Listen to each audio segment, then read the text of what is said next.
in general. I think I said in general twice there. In general. In general.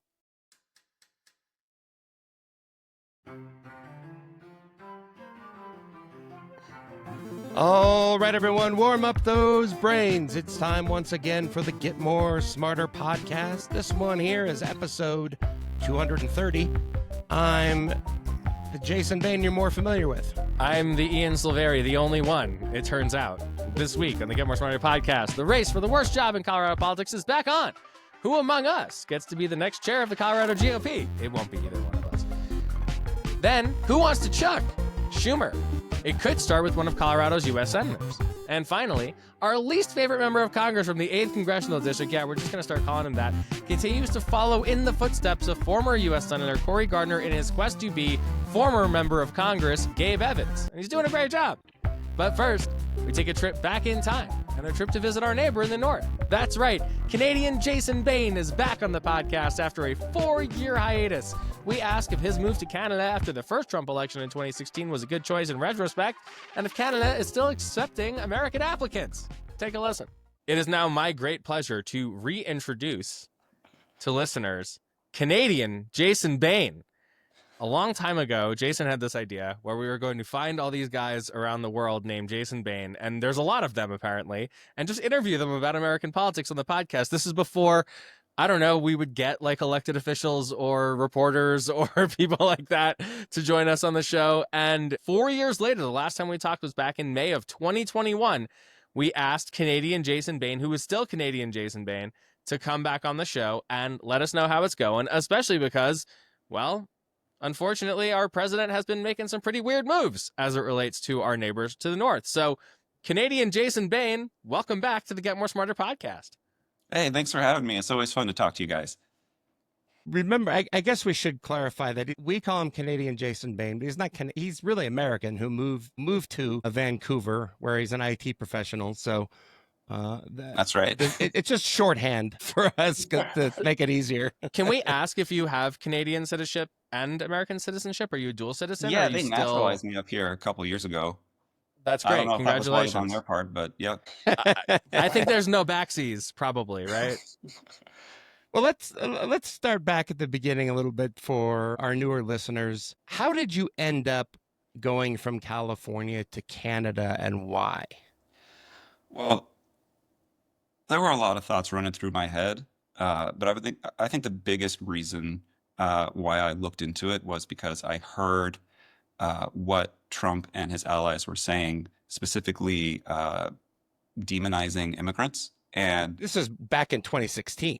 Yeah, even 2015, but yes. And I married an immigrant of color, and she was not yet a U.S. citizen. And so I thought it might not be the worst idea since I seem able to. Like, I explored it, and it was an option for me, and I realized that that's a privilege, and it's not something that most people can just go and do. But I explored it because I thought there was some risk of something related to her immigration, and I didn't want to risk our family being split apart. And at the time, when we were talking 4 years ago, 5 years ago, it kind of seemed like all my fears were overblown. Things moved a lot more slowly and did not go very far in that direction, at least for permanent residents in the U.S. So there was that travel ban initially that spooked me. And so, yeah, that's why I moved. Seems like things are kind of headed in that direction again now, and potentially even going farther or more quickly, or both. So do you consider yourself more of a Canadian or more of an American these days, or is that even like a thing you think about? I don't see myself as a Canadian more than an American. I see myself as an American in Canada who is learning how to also be Canadian, but still kind of like at the beginning. 4 years in, you still feel like you're at the beginning. I mean, I've been here for 7 years. And that's right. Yeah. Yeah, You're no longer a rookie Canadian. I think you're... I guess. But I mean, You're a vet at this point. Yeah. I've been, making a lot of friends, and like at least my neighbors here, and my niece is going to school. My wife's made a lot of friends with other parents at that school, and just kind of getting to know people. And I think that one of the most striking things is how similar everything is. One of the reasons I was curious to try living here was to see the differences between, Americans and Canadians. What I found is, I think because I'm from California, like West Coasters up and down are more similar to each other, both sides of the border, than Oh, East Coasters interesting. up and down. And I've heard that from Canadians as well, that they feel like closer to Washingtonians or Oregonians or Californians than Torontonians or whatever. Huh. You mentioned a minute ago that you felt there was a point where you thought maybe your move to Canada was a bit overkill and it wasn't as necessary as maybe you thought it was. Do you feel different now that Trump is back in office? I felt different when I talked to you guys last time when there was the insurrection. Yeah. Um, no, I've spent the last 4 years watching American politics with Democrats in power and hearing them say that Trump coming back is an existential threat to our democracy and fascism is on the rise and all of this. And I have not seen their actions reflect the same like dire urgency of their words. And that has left me feeling worried. We have the same conversation all the time. And the last episode, we interviewed a guy who's the Boulder County District Attorney in Colorado. He's running for Attorney General. And one of the questions we started asking all of our political guests is like, what can you do to fight back? The part of the problem here is like they seem to have picked the lock on the Democratic Republic that we have in this country. And the way they did that was just by brute force attacking it. Once you have control over all three branches of government and the courts, once you have the media essentially in your pocket, or at least a much larger megaphone than the other side has, right? We've never been in this sort of lopsided situation, at least not in our lifetimes before. And them being willing to violate norms and even further than that, like court orders, literally just like ignoring what judges are saying to them is what a friend of ours calls testing the fences. And we're worried that they're breaking through the fences at the moment. So I don't think either of us disagree with you that the response so far has been insufficient. We just don't think we have any better ideas at the moment, at least. Like filing lawsuits, like that's a lever of power you can use. Obstructing them in Congress, that's a level of power, a lever of power you can use. We haven't seen enough of that. We think we'll start seeing more because of all these town hall meetings. But it's interesting to hear you say that from your vantage point in Canada, because that's the vibe on the ground here too. Yeah, because Democrats had like, except for the Supreme Court, right? Complete control of government from 2021 to 2022. For 2 years, yeah. Yeah. And so that was when I was thinking like, okay, there was an attempt to overthrow the government. Let's expand the Supreme Court or whatever, all the different actions you could take. Totally. And it just became like this long and drawn out fight over the renamed Build Back Better bill. And it was like they thought, Democrats seemed to think the theory was if we can just like make a massive investment in this country and like get people this thing of economic fairness that they've been telling us really badly that they want, then voters will come to their senses and start voting for Democrats again. The unfortunate reality is that inflation hit and kind of threw that entire thing out of bounds as a likely political strategy. And you're still seeing a lot of the rewards being reaped from all that investment. But I don't think you're wrong that, there was no iron girding of the institutions that needed to happen after Trump tested it. Because I think, and American Jason Bane, still American Jason Bane, only American Jason. This is getting harder to distinguish. Only American Jason Bane. I like your thoughts on this too, but like wonder, why a lot of us thought that after the insurrection, Donald Trump was just done for. He'll never come back. There's no coming back from this. He showed us really who he was, attacking the Capitol, all the images, police officers getting beaten and dying as a result of it. There's no fucking way. And he was in the tubes for Republicans for a long time after, but still American, only Jason Bane. Do you have thoughts on this? I don't like it.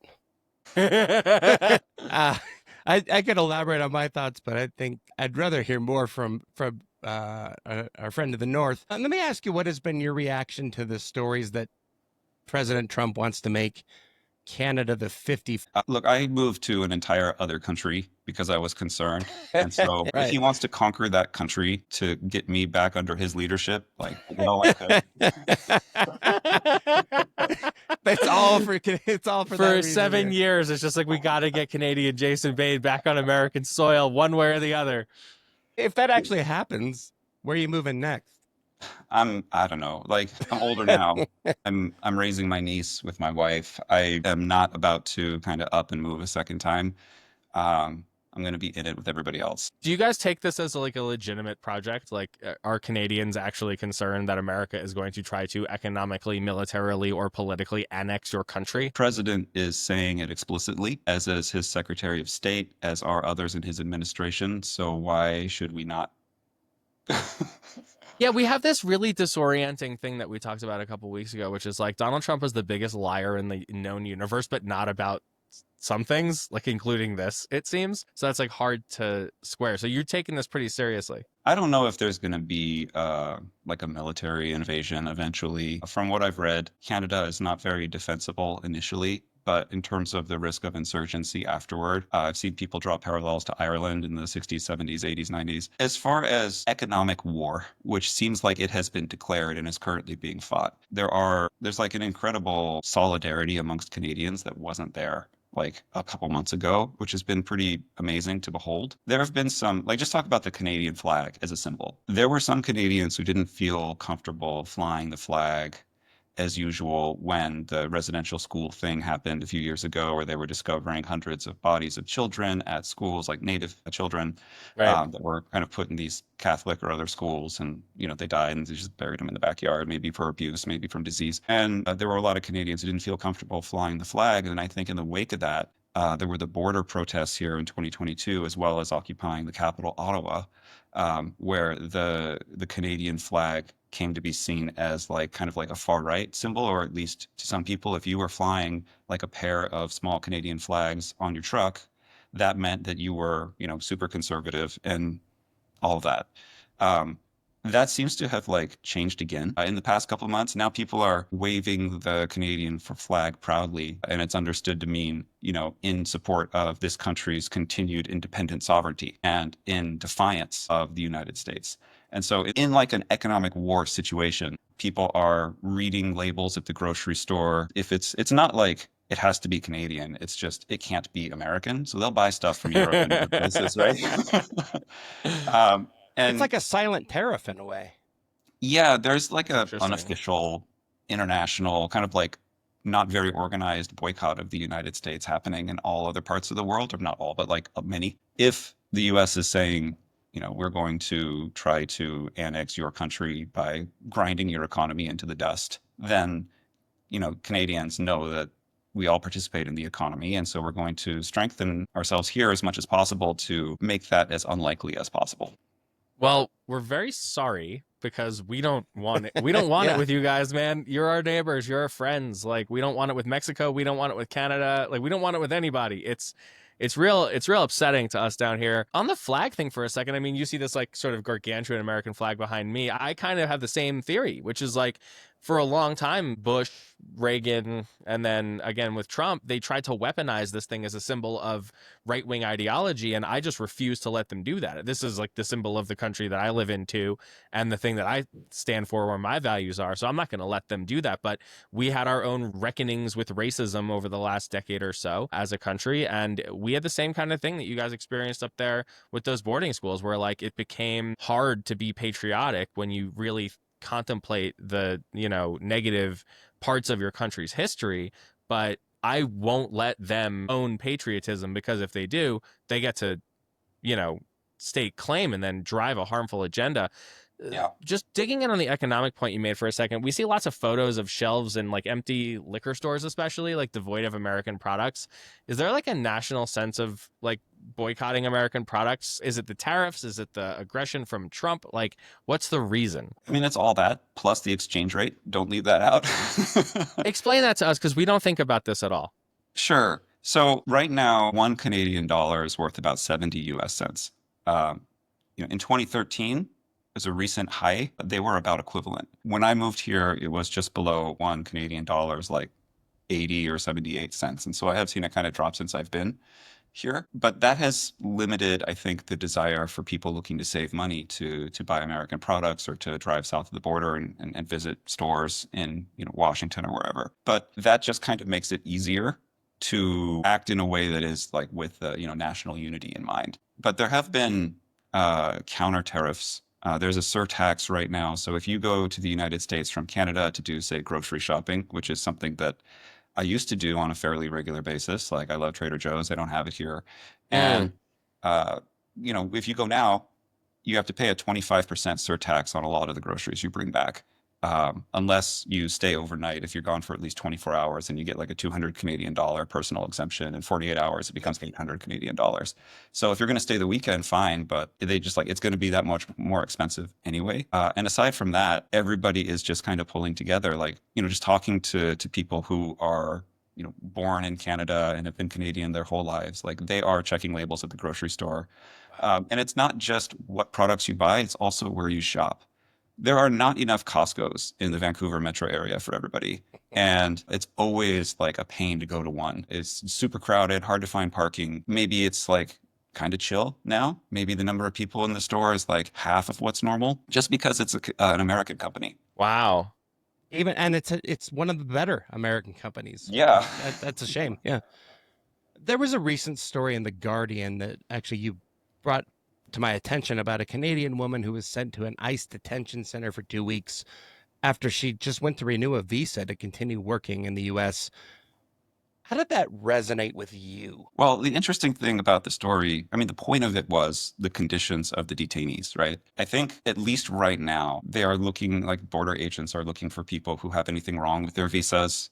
Like if you previously overstayed a visa, or I think in her case, she might have been traveling to the U.S. from Mexico because there might have been some visa advantage. Maybe there's a reputation the border agents there would do something different. I'm not sure. But I don't think she ever claimed that her visa was perfect.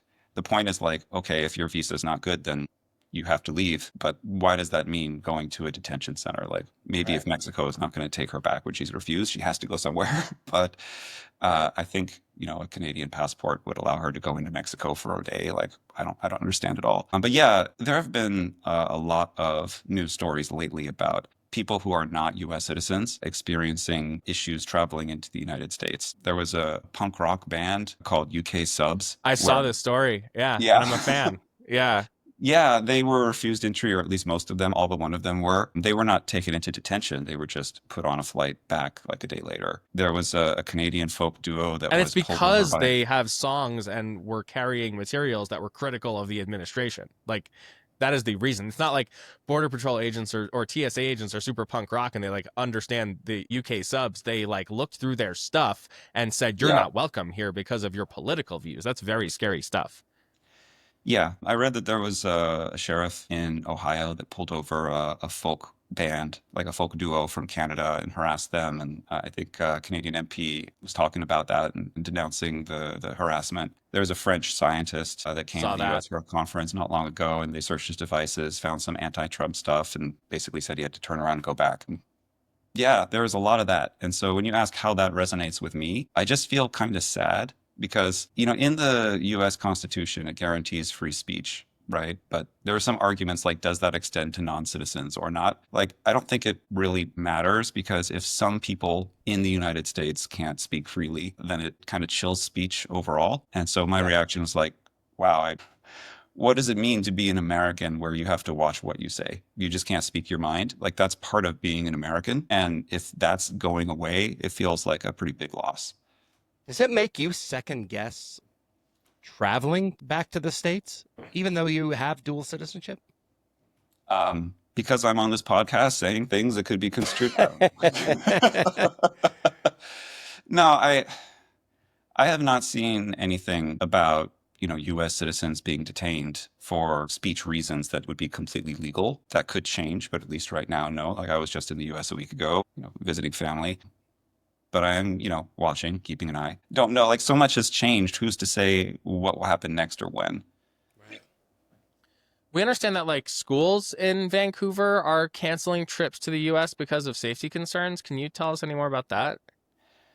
My niece is pretty young, so she doesn't have school trips to the United States really, but I have seen the same thing. And part of it is they don't know that all of the students would be treated properly by immigration, because let's say you have a class of 30 high school students, maybe not all of them are Canadian citizens. Maybe some of them are just Canadian permanent residents or international students. And in that case, if the whole class is going, how can you account for the safety of all of them? Right. You have to consider all of their immigration statuses.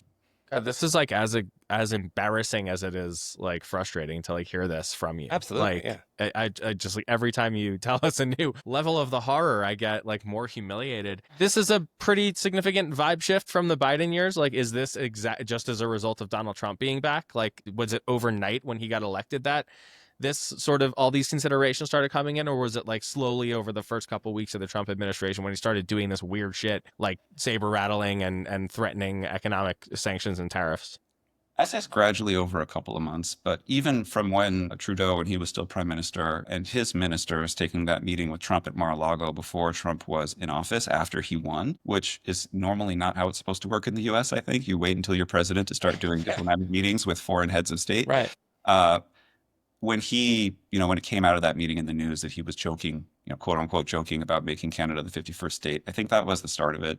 Because even if there was no trade war, I think a lot of people in the US are mistaking Canadian kindness for weakness, and Canadians are proud. So in the US, it's like America first is Trump's thing, right? And America first implies a zero sum sort of like there's going to be a ranking of all of the countries and the United States is going to be at the top, or at least in terms of the United States, they should always put their interests ahead of all other countries, even when both could benefit from working together potentially. In Canada, by contrast, it's Canada strong. That's the rallying cry, which does not carry the same implications. Canada strong, but other people can be strong too, and we can be strong together, which is like kind of different philosophy. So that's kind of how I distinguish the two ethoses. What's your sense of how the new Prime Minister of Canada might handle relations with Trump and the United States, or just from what you've heard or read? He's been really clear. He said from the beginning, we will never become the 51st state. We will never become part of the United States. And even though it hasn't happened for a while, like Justin Trudeau became president in 2013, Prime Minister, excuse me. Typically, the Prime Minister of Canada will meet with the U.S. president as their first diplomatic meeting with another head of state. And the new Prime Minister, Mark Carney, said, Canada is like made up of three peoples, Indigenous, British, and French. And so those are the first three groups I'm going to meet with. And then he said he's not going to, and he already did. And he said he hasn't talked to Trump yet. And he said, I'm not going to talk to Trump, at least on matters of trade, until he drops the 51st state comments. And after he said that, like later that night, like Trump made more of them. So that kind of tells you where it is. How do you think he's doing? Do you support this PM? Are you happy he took Trudeau's place? How's the sort of vibe in Canada around the new leader?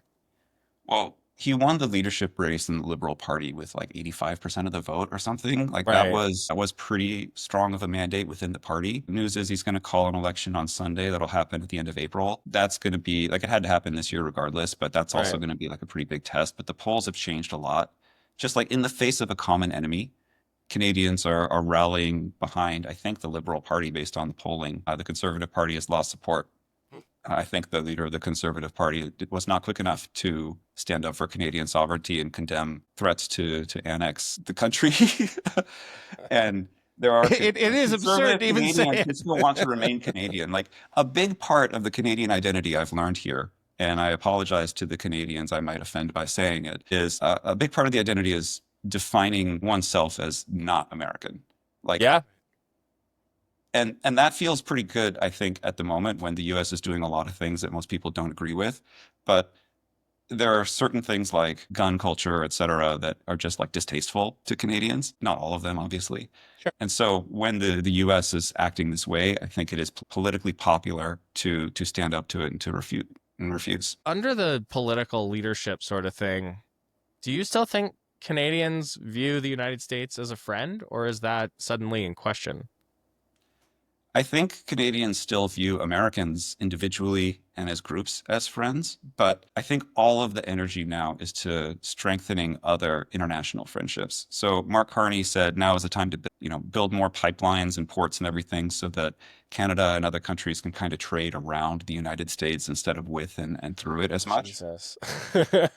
And that could be like very good for the Canadian economy if there are suddenly all these public works projects, kind of like a Canadian New Deal almost. I don't know how large it's going to be. But to give you an idea of just the national unity in Canada. Do you know that the province of Quebec or Quebec, like they said that they voted to leave Canada 30 years ago. Yeah, they voted to secede from the country Yeah. and start their own And the vote was French-speaking country, right? like 1% different, like 49.5 to 50.5 or something like that. Now, like in the face of Trump, as Canadians would say, disrespecting Canada, Quebecers are like very enthusiastically singing the Canadian national anthem at sports games. Dang, like wow. that is like a statement in and of itself. There's this old saying in politics, nothing unites the people of Earth like an attack from Mars. And I guess like nothing unites the people of Canada like an attack from America. Yeah. Do you think this feeling could change under Trump, or is this now almost set in stone until Trump is gone? Anything can change. I think the question is more like, can you imagine Trump acting or saying anything different? Can you imagine him being friendly to Canada in the same way that he's friendly to some other countries whose leaders like, he likes? it was all a goof. We never were going to take you guys over.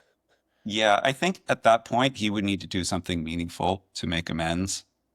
Like, I don't know what it would be, but I don't see that happening. At least his current stance is he seems pretty committed to this. Reports are that he keeps talking about it even in private meetings. He does seem kind of fixated on it. So I would guess just the way things will turn out, this defensive posture that Canada has toward the United States is going to last for as long as Trump is in power, barring, again, like some miraculous Right. change in his thinking and expression. Do you know if Canada is still accepting Americans, and can you be a reference?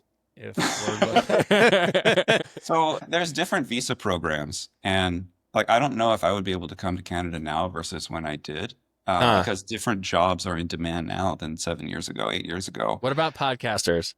I don't have podcasters with your name. I think, Ian, your wife is in Congress. I think you're pretty committed. I've mentioned that we have a little bit of a geographical restriction to our future travel plans. Yeah. No, but if there's obviously been an uptick in Americans looking to move, like what happened when Trump was elected the first time. I've seen interviews, in print with immigration consultants and immigration lawyers here that have set up special web pages just for people looking to get out to kind of like, here's a quick flow chart, answer these questions, and we'll tell you whether it's possible and what your options are, just to help triage like the huge interest. It's not the easiest to come here on a certain type of visa. It's easy to come as a tourist and stay for up to 6 months. I think if you might need to do a visa to stay longer than 1 or 3 months, but I think anybody from the US right now can stay up to 6 months at a time. Do you have American friends who ask you about it? Yeah, I mean, my friends kind of fall into two groups. There are friends that when I said I was moving kind of told me like they understand. And then there are friends that were shocked and like, what, that's crazy. What are you doing? And then now they're like, okay, I understand now. Right. Like universally, like they've all come along.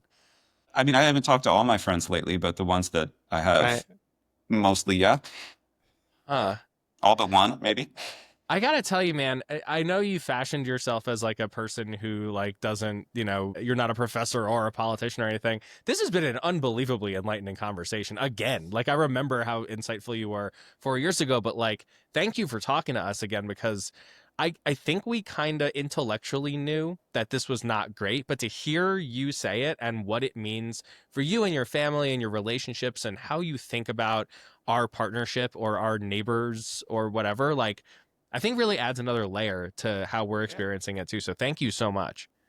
Let me just say one more thing. I was doing a little bit of research before our conversation. There have been like so many new applicants trying to join the Canadian Army Reserve that they set up a new web portal that has been overwhelmed and has technical difficulties this morning. Wow. Does that I think that is maybe what you might want to take away from this conversation if you're trying to gauge how Canadians are reacting to this in this moment. They crashed the military sign-up website. The brand new one, yeah. The National Guard. That is incredibly telling, isn't it? I don't think we're having the same surge. No, I don't think that's a problem here. Yeah, my impression is that Canada is united right now in terms of the population, and the U.S. is not. Well, we hope that somehow this changes, and I think your insight on how it could is correct and therefore unlikely. I guess what we're asking is, can we just try and hang on for 4 years?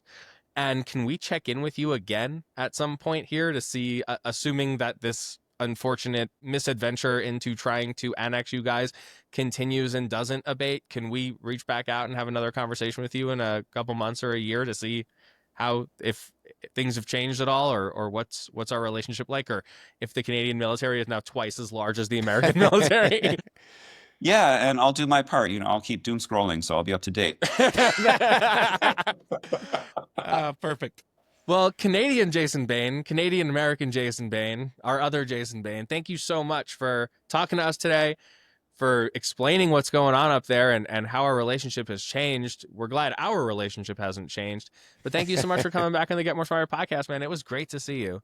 Yeah, good to talk to you guys again. Congratulations again, not just on your wife going to Congress, but your newborn. Really happy for you guys. Thanks a lot, man. You are doom scrolling if you're seeing the kid on the gram. So That's not doom. No, I know. They're all doing great, thankfully. So thanks for saying that. I appreciate it. And yeah, congrats to you too, man.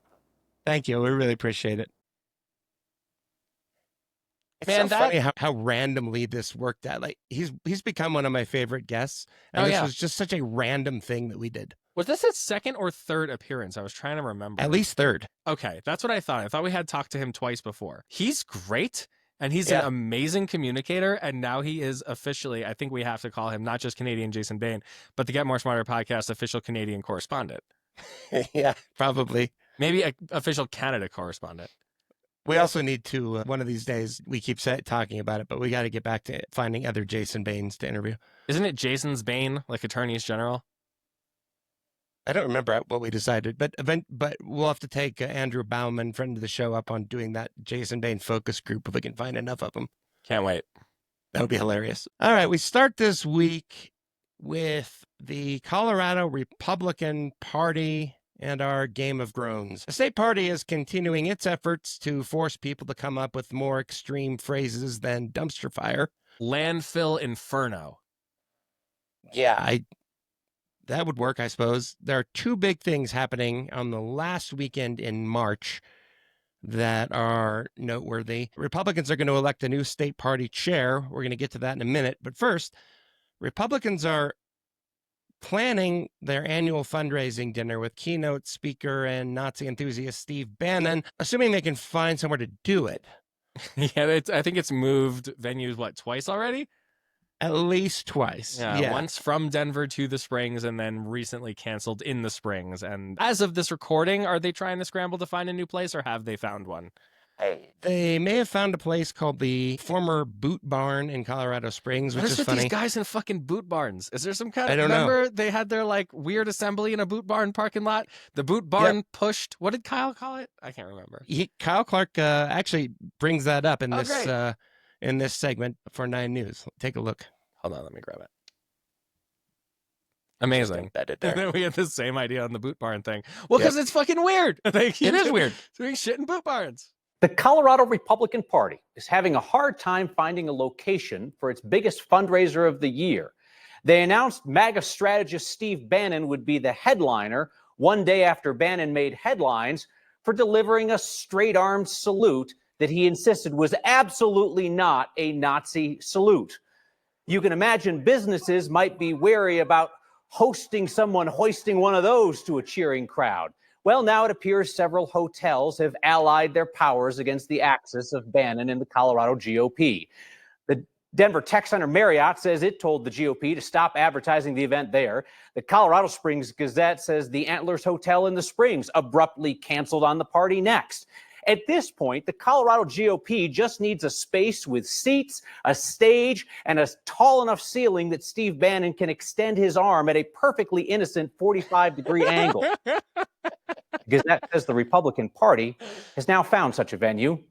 The former Boot Barn Hall in Colorado Springs. Appropriate, seeing how the current far-right leadership of the Colorado GOP got its start in the parking lot of a boot barn, where they held a rally labeling fellow Republicans as whores, and a word I can't say on TV. Asswipes. The Republican Party is full of whores. They've not held to the U.S. Constitution. And then you wonder why these can't win a race. The Colorado GOP did not respond to our questions about the Bannon event bouncing from one venue to another, perhaps as protection In case of another development they do not see coming, the fundraiser invite now lists the location as to be announced. Way to get people to come to your event. Not tell them where it is. I saw that the Colorado Republicans, or some of them anyway, were saying that blaming like some invisible left-wing forces for being a thorn in their side here, as opposed to the very obvious answer, which is that nobody wants a Nazi in their hotel. Nobody wants a Nazi in their hotel because nobody wants a Nazi doing a Nazi salute in their hotel. And that is likely what will happen. For the fucking life of me, any political party that goes, who are we going to get to keynote the event? Let me check the news. Oh, Steve Bannon is Sieg Heiling. Let's get him. Yeah, let's do that. What are we doing? I know what we're doing. What Fucking Nazi party. Yeah. They're doing what they do. Next weekend, they will also elect a new state party chair. Dave Williams is not seeking another term after spending much of the last 2 years looting the party's dwindling coffers and making such a mess of things that, as you might remember, mailers supporting Republican congressional candidates had to be sent from the Arizona Republican Party. He took all the money, invested it in, I think, 17 races and lost 15 of them, if I have the math right, including his own. Yeah. He won that many. Huh? Bid he for, won two? I was surprised as well. It was in the Darcy Schoening interview with our friend Kyle Clark. Williams is not running again. He's reportedly waiting to be tapped for some sort of job in the Trump administration, though I'd imagine he's getting kind of nervous about that at this point. I mean, they seem to be firing a lot more people than they're hiring, so yeah, agreed. Yeah. But let's take you through the candidates. I put some graphics together recently for Colorado polls, and we'll take a look at those. And then we'll share some interviews with who I imagine are the two kind of main candidates. And this news segment called "We Read You the Internet." So this is actually really helpful. Nice job. There's Darcy Schoening, the director of special initiatives. So we have to refer to only as two guns, right? Darcy, two guns, Schoening, because one's not enough. She's got that other one hanging from her neck somehow. Yep, she's the former chair of the El Paso County chapter of Moms for Liberty. She is nuttier than a bag of squirrels. Her big thing is that schools are transgendering your kids, and she wants to. She's led the push to call on all people in Colorado to remove their kids from public schools lest they have transgender surgeries at recess or something. An extremely unpopular position, even for Republicans. Right. There's Britta Horn, former Routt County treasurer, former fire chief. She was one of the leaders of that effort to oust Dave Williams last summer that failed.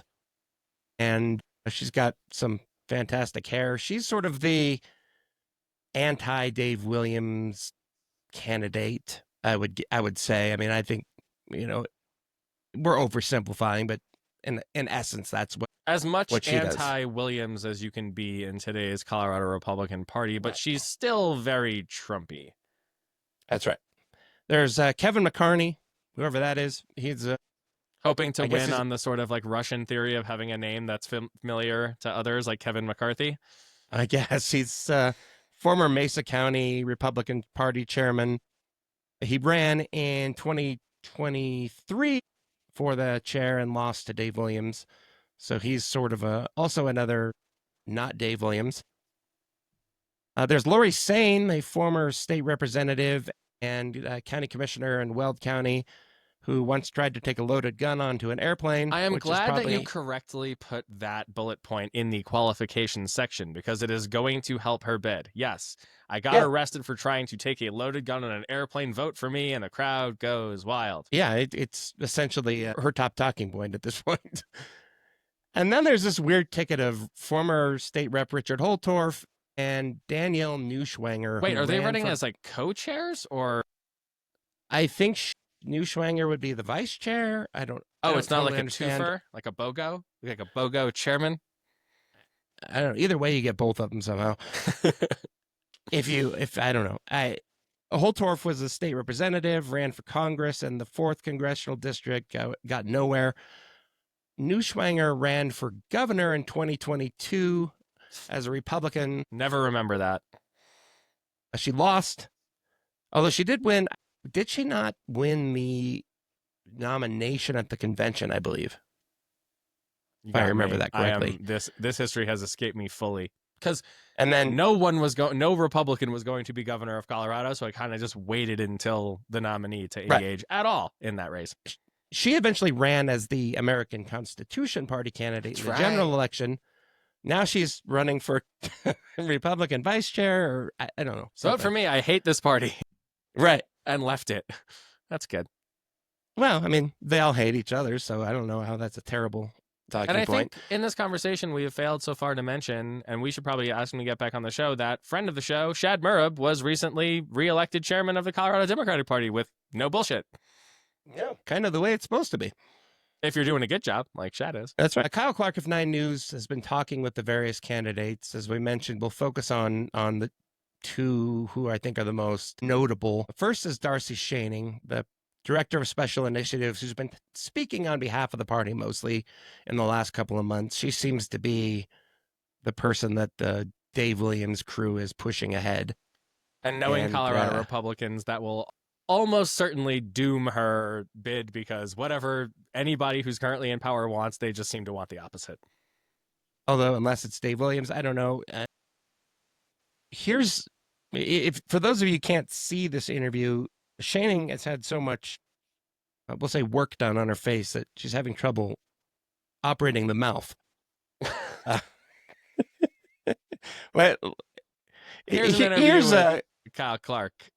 Yeah, here's a question about burning pride flags, which they Republicans promoted about this time last year.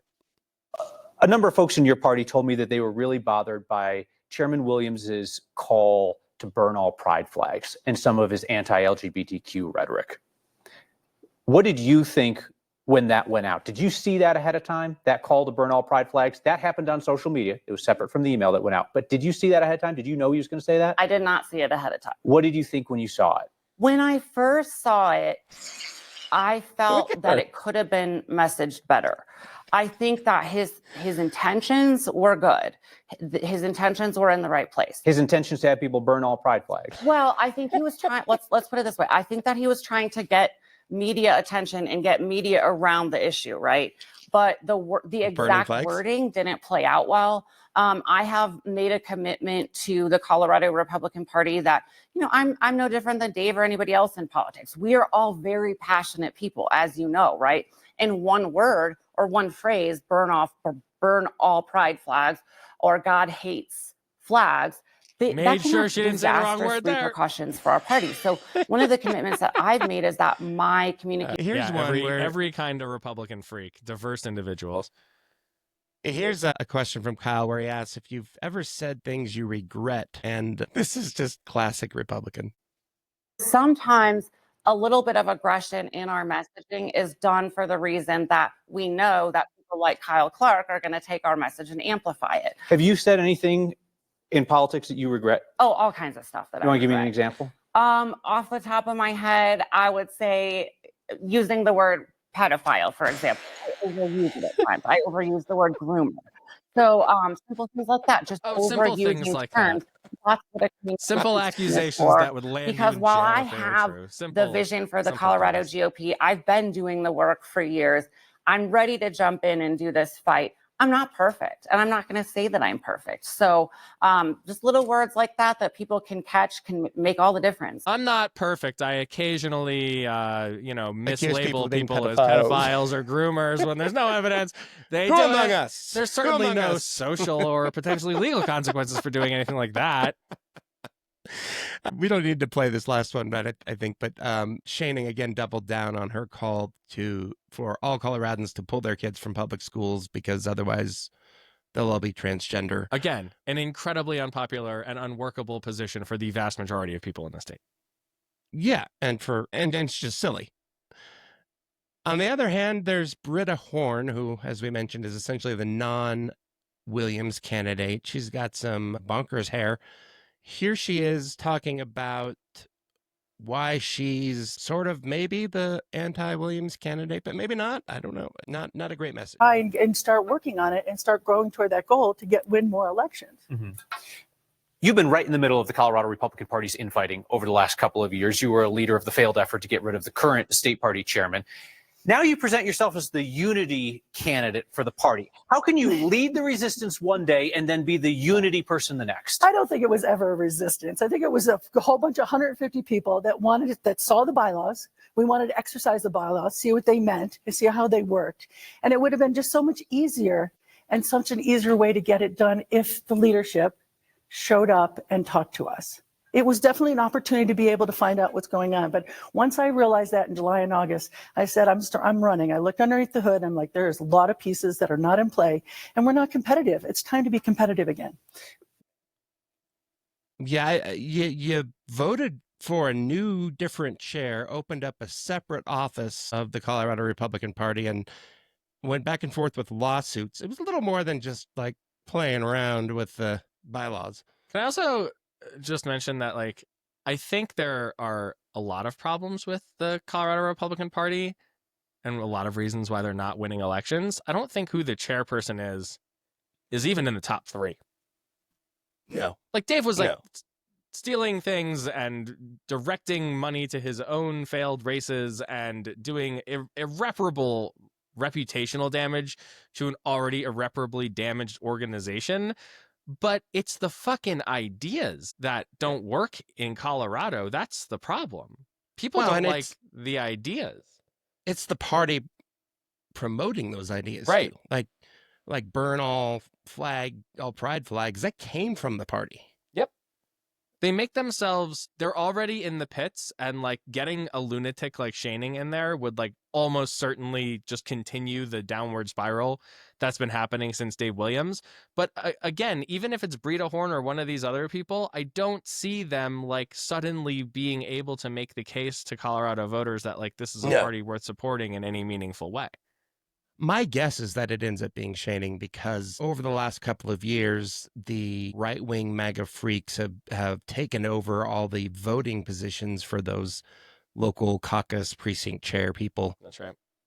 And since Shaning is essentially speaking for the party and has been for the last couple months as Williams disappeared, I guess she's probably I would think she's the favorite, but I think so you too. never But know. I mentioned this a bit ago, but do not underestimate this particular group of people's ability to, it's like just this constant churn where you have the rebels who come in and overthrow the establishment and then establish themselves as the establishment, who then almost immediately get usurped by the next group of more extreme insurgents who do the same thing. And this has just been going on with these guys for like a decade and a half. Yeah, it's true. I mean, if there is a way to find a more disagreeable person to be the chair, they will figure it out. Right. Yeah. And there is no bottom, as we know, to these guys. Yeah, so no bottom. Senator Michael Bennet and Senator John Hickenlooper have been critical of Senate Minority Leader Chuck Schumer since he paved the way for Republicans to pass a government funding bill that included steep cuts to several important programs. Bennet is continuing his push against Schumer. However, he really let loose about a week ago in a closed-door meeting, as CNN reports. Now, according to Democratic Senate sources I've been talking to, the biggest frustration inside the Democratic caucus isn't just Schumer's decision, but the indecision most of the week. The lack of clarity about what Democrats should or would do played out in a series of private Senate Democratic meetings that got pretty intense. In one notable moment, I'm told that Senator Michael Bennet of Colorado, who has not been shy about his frustration with his party leadership in the past, erupted during one of those meetings. Two sources familiar with the moment tell CNN that Senator Bennet accused the Senate Democratic leadership, his leadership, of having, quote, no strategy, no plan, and no message on this spending bill. Hard to argue with the final point on that. Yep. A couple of days later, Bennet held a town hall meeting in Golden, Colorado, and took that a little further. You'll notice a familiar face on stage with Senator Bennet. I do think on the leadership question, it's always better to, examine whether folks are in the right place, and we're certainly going to have that conversation.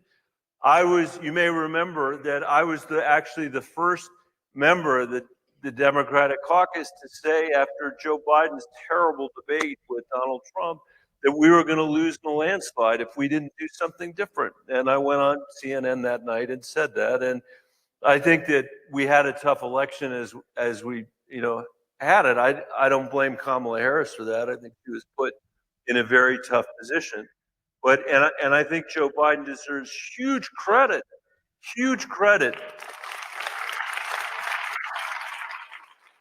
for beating Donald Trump to begin with, which was incredibly important, and for delivering the infrastructure bill and the other legislation that was so vital. And in dodging your question, say, it's important for people to know, when it's time to go. And I think in the case of Joe Biden, and we're going to have conversations, I'm sure, in the foreseeable future about all the Democratic leadership. And I'm waving it not at the Congresswoman. But thank you for your question. I would like to see Bennett push this further. We talked last week that there's a lot of rumors that he may be looking at running for governor in 2026. I would sure like to see him stay where he is and maybe challenge for minority leader himself. It's tough to be the first guy out the gate on record saying we need new leadership and then say it should be me. So yeah, that's true. I don't know about that, but I don't disagree with his point. And he was, to his point and credit, the first one in either chamber, I think, to call for the president to not run again after the disastrous debate in 2024. Right. I still think Kamala did a lot better than Biden would have done, and we would have lost a lot worse had Biden stayed on the ticket. So that was still the right move. But he got the ball rolling on that conversation, and maybe he's trying to get the ball rolling again on this conversation. I think in general, it's hard to disagree that Democrats do need new leadership. I think part of the problem is that we don't have like a charismatic leader. Yeah. Like we have all of these leaders of committees and chamber minorities and governors in certain cases and senators. We don't have one unifying figure to rally behind. I think that's been a big problem for us for a long time. Ever since President Biden sort of became unable to communicate, we haven't really had that. There was a lot of hope that Tim Walz and Kamala Harris filled that void, and I think they did a great job when they had the opportunity. Walz is now on a national tour, sort of similar to the Bernie AOC tour, where he's taking town hall meetings in Republican congressional districts and saying, the person who worked for you should be here. They won't do it, so I'm here instead. I think that's really smart, but part of the problem that Democrats have right now is we don't actually have a leader, and it doesn't look like we're going to get one until the 2028 primaries. That's perhaps too far away. Well, and that's where somebody, that's where I like what Bennett is doing. Somebody needs to just say, okay, it's going to be me. I'm stepping forward for now. Maybe not, maybe like you don't have to be the guy for the next 10 years, but obviously there needs to be someone. All right, let's talk a little bit about Donald Trump. I don't like Trump time, Jason. I don't either. I really don't. It's, as we've always said, as we've done this segment, what we're trying to do is keep you abreast of the things that are maybe more important than others, and because there's so much crap out there that the intent is to divert your attention. So we're trying to focus on what we think is more important. This week, Trump signed an executive order to begin dismantling the Department of Education. Here he is explaining this and sort of contradicting himself. Believe we'll get it done. Today, we take a very historic action that was 45 years in the making. In a few moments, I will sign an executive order to begin eliminating the Federal Department of Education once and for all.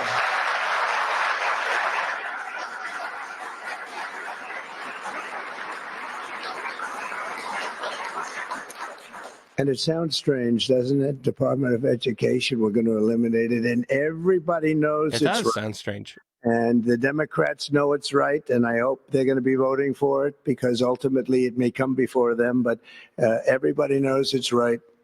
But I don't think it's right. I don't think it's right. And it's not clear how this will even work because Congress is supposed to sign off on a decision like this. I mean, they may because they seem to do whatever Trump wants, but The other problem is that this is not a popular decision. Even Fox News can't spin this. More expensive. New Fox polls show 92% of Democrats oppose shuttering the department, plus 81% of independents and more than a third of Republicans. We have started doing this. I mean, the fact that it's even a third of Republicans is insane. Or I guess I should say, the fact that it's only a third of Republicans this quickly is insane, because the follow your leadership going on over there is absolutely wild. Yeah. But that's huge majority. Huge numbers of people 81% of independents say no. 91% of Democrats. You have over 2/3 of the country against you, especially when you start lumping in the Republicans. This is not only not popular, it's going to cause absolute chaos and havoc for student loan borrowers, for financial aid recipients, literally almost anybody who goes to college who doesn't just have a full ride from their parents or from the institution themselves, to say nothing of all of the support for gifted and talented, for special education, for English language learners, and the rest. It is an unconscionably stupid move, but they are really swinging for the fences now. One of the ultimate goals here is to eventually to create a broad voucher program that gives rich people a little extra money in their pocket and really does nothing for anybody else. I ran across this guy, James Tallarico, a Democratic state representative in Texas, giving one of the best deconstructions of vouchers that I think I've ever heard. Abbott is selling this private school voucher scam by calling it school choice. But it's not school choice. It's the school's choice, because private schools can deny admission to any kid for any reason they want. So how is it choice when the private school has all the power? How is it choice when a majority of counties in the state of Texas don't have a single private school in them? How is it choice when private schools don't have to provide transportation or special education services? And how is it choice when the voucher doesn't even cover the full cost at most private schools in Texas? If you gave my former students on the west side of San Antonio a $10,000 voucher, there's still no way they could afford a $20,000 a year private school. But here's the catch. The wealthy parent who is already sending their kid to a $20,000 a year private school is about to get a $10,000 discount, a $10,000 coupon at our expense. Vouchers are welfare for the wealthy. And by taking money out of our public schools and giving it to wealthy parents who don't need it, vouchers would be a massive, historic transfer of wealth from the bottom to the top. And the last thing I'll say, there are a lot of self-proclaimed Christians pushing these voucher scams. I can't think of anything more unchristian than stealing from the poor to give to the rich. Yeah, damn. Really good. Way to go. That fucking guy. Keep an eye on him. Jeez. The other thing about vouchers and voucher system like privatization like this is that it's a death spiral, because it's ostensibly created because of underperforming public schools that you will then see a flight of students from, making their counts lower, making their per pupil funding lower, and then on and on and on until there are just no public schools left at all, which is the eventual goal of all of these programs. The ones that have been working in Indiana for a while, the ones that are working in Mississippi right now. That is the whole point. It's to privatize the entire public education system. But the way he puts it, that it is like Robin Hood in reverse and the most unchristian thing he's ever heard, absolutely brilliant messaging, has the added benefit of being true. Let's talk about our least favorite member of Congress from Colorado. From Colorado's 8th congressional district. We are tied for bottom place in terms of our least favorite members.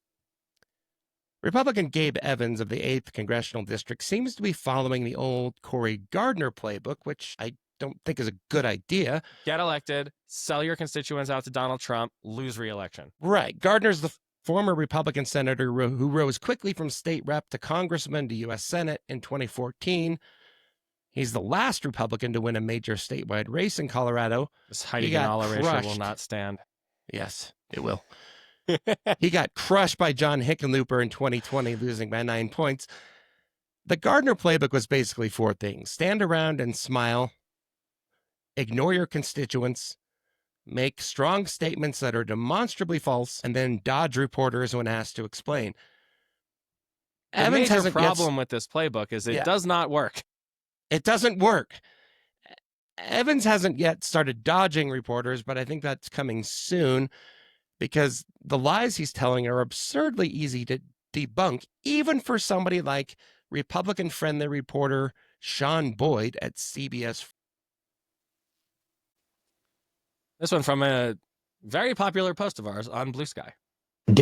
$880 billion of cuts to Medicaid would dismantle the Medicaid program as we know it, and it would mean that hundreds of thousands of Coloradans would no longer have access to health care. U.S. Representative Joe Neguse and Governor Polis sounded an alarm about a Republican spending bill that directs the Energy and Commerce Committee, which oversees Medicaid, to cut the deficit by $880 billion over the next decade. Colorado Congressman Gabe Evans sits on the committee. So to say that those $880 billion are going to come from Medicaid or even from health care is a complete falsehood because the committee has jurisdiction over pretty much the rest of the U.S. economy. So there's a wide range of places where those cost savings can be found. But the nonpartisan Congressional Budget Office says Medicaid will likely be one of those places since it accounts for 93% of the funding under the committee's jurisdiction. The focus of the conversation is making sure that the Medicaid program remains financially viable by cutting out the fraud, waste, and abuse that's in the program. Republicans are also weighing work requirements for recipients, per capita caps, and reducing the federal match, which is 50% for most Medicaid recipients in Colorado and 90% for those added under Obamacare. The Colorado Department of Healthcare Policy and Financing says the new matches could cost the state $2.5 billion a year. There's no way the state can make any of that up in our budget. And the first thing that will go will be benefits, and then people will be thrown off of their health care. Oops. There's just no way around this. You can't say we can get to the goals of that Republican budget without touching the thing that represents 90-some% of the budget. And this is the thing. There's a quick aside. House Majority PAC, a Democratic super PAC, put up billboards in a lot of states calling this out, that they were all voting to slash Medicaid to give huge tax breaks to billionaires like Elon Musk, which is a true statement and a straight shot at this thing. Those billboards had come down after a threat of a lawsuit from the National Republican Congressional Committee saying that nobody has voted to slash Medicaid yet. They're gonna fucking do it. So you know what? I think it's fine because they have the ads created. They're placed. The further into the election cycle, the closer to an actual election these things happen, the better. So they'll just go up again once these actual votes actually happen, which if they want to actually do this, they will have to actually vote for it. And Evans, meanwhile, showed up at the Colorado Capitol earlier this week, and a couple of Democratic senators went after him about Republican efforts to slash Medicaid funding. Yeah, this from the Colorado Sun's, what we call the Sun-affiliated newsletter. Evans visited the Colorado Senate on Monday, where a handful of Democratic senators took the opportunity to confront him about Republican efforts to slash Medicaid funding. Senator Julie Gonzalez of Denver went a step further, needling Evans from the Senate well during an immigration-centered speech on Latino-Latina Advocacy Day. Quote, "I'm glad that he has made time to be here," Gonzalez said, "and I hope that he will also visit with his constituents while he's here to talk with them about what he hopes to accomplish on these issues. I also personally really want to understand when he's going to have his next town hall." He's already in that spiral of not where he's known to be one of those Republicans who doesn't show up to talk to his constituents. He's already stuck there. It happened fast this time, but I went back and looked, and the first empty chair Cory Gardner town hall was February 21st of 2017. So it took him about a month longer to get the reputation, but it didn't have to be that way. No. Brittany and Bennett got yelled at by people at this town hall they had in Golden. It's your damn job. Being afraid to be yelled at is that. Right. Being unafraid to be yelled at should be a prerequisite for being a member of Congress, especially in this case when these guys are doing wildly unpopular shit. Right. So here's the thing. Burying your head in the sand isn't going to work. Relying on Elon Musk to spend enough money to get you reelected after you slash people's Medicaid and kick people's grandmas out of the country for no fucking reason isn't going to work. It's going to catch up to you. And hiding from your constituents is a good way to get them even more pissed off, even more riled up, even more willing to knock doors in your district next time around to make sure you don't have a job again. All right, let's do a couple of quick hits and then we'll roll out of here this week. If you're planning on ever running for office, don't do what Teller County Sheriff Jason Mikesell did when he announced that he's seeking the Republican nomination for governor in 2026 with a small press conference surrounded by a contingent of 5 old white dudes. Here's KKTV in Colorado Springs. List of candidates running for Colorado governor. Look at that. Longer. Teller County Sheriff Jason Mikesell is throwing his hat into the ring.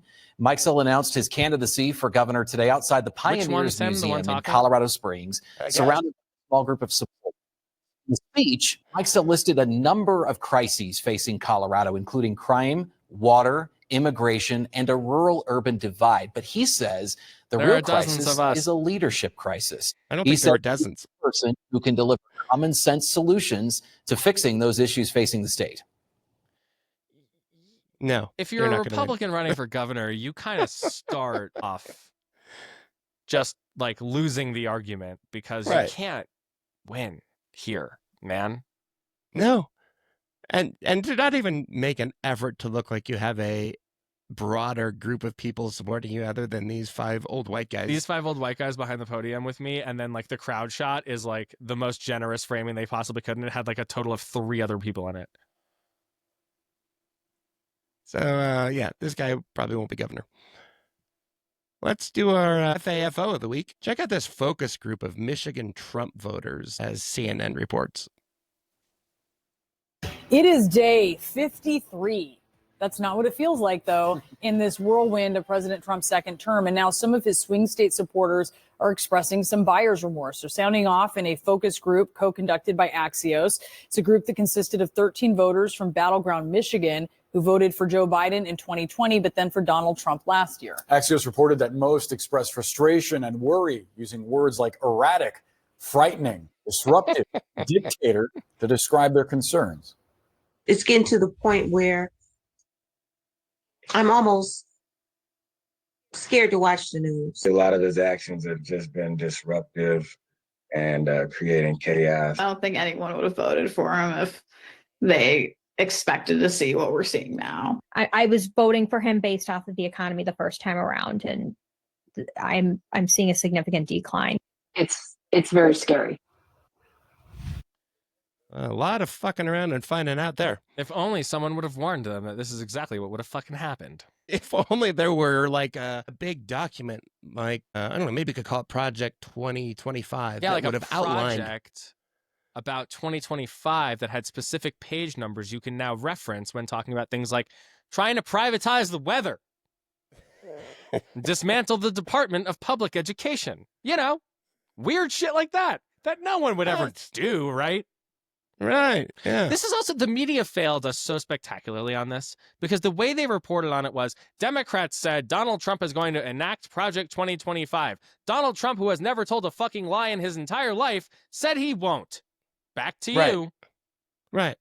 He said, I don't know what that is. Okay. I guess we'll just have to take his word for it. Let's take his word for it. We have Yeah, no other critical abilities. Hey. And finally, here's our gibberish of the week. Jesse Waters of Fox News and his continuing effort to explain to everyone how to be a man.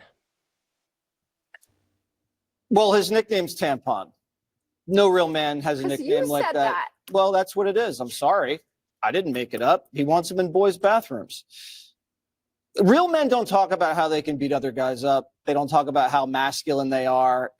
Maybe if you're a professional fighter, you can do that. But I don't know people that do that. And I know a lot of tough telling guys. Other men how to act. Like this guy. Yeah. Right? I have rules for men. They're just funny. They're not that serious. Like you don't eat soup in public. You don't cross your legs. And you don't drink from a straw. And one of the reasons you don't drink from a straw is because the way your lips purse. It's very effeminate. And his excuse was, well, I was drinking a milkshake. Again, you shouldn't be drinking a milkshake. Milkshakes are for kids. They're delicious. No. What? Milkshakes fucking rule. You can't have soup? Or milkshakes. And be a man? You can't. Or milkshakes. Being the Jesse Waters kind of man seems like it fucking sucks. No wonder he fucking sucks. All right, that's it for us this week. You Got More Smarter Podcast is a production of ColoradoPolls.com and the Big Horn Company. Our hosts are me, Ian Silveri, and America's Dad, Regular Jason Bane. Regular American, purebred American Jason Bane, who managed to figure out how to engineer and produce this thing. I make the video version sometimes. Megan's been doing it lately, and that's why it's better. Thanks, Megan. The phenomenal Breakmaster Cylinder made the theme song, Get Your Shots While You Still Can. No, really, they're canceling the fucking flu shot because we live in hell. Leave us a review. This week's review comes from Jay Swan, entitled Terrifyingly Hilarious. If you want to know what's going on in the state and the world at large without having to sift through all the fake news and misinformation, this is your podcast. Proper use of dash in that review, too. Dang. Entertainment education. Best way I can describe it. These kids know their stuff and present it in a way that the rest of us can digest it. Get ready for scary but fun times. That's a very nice review.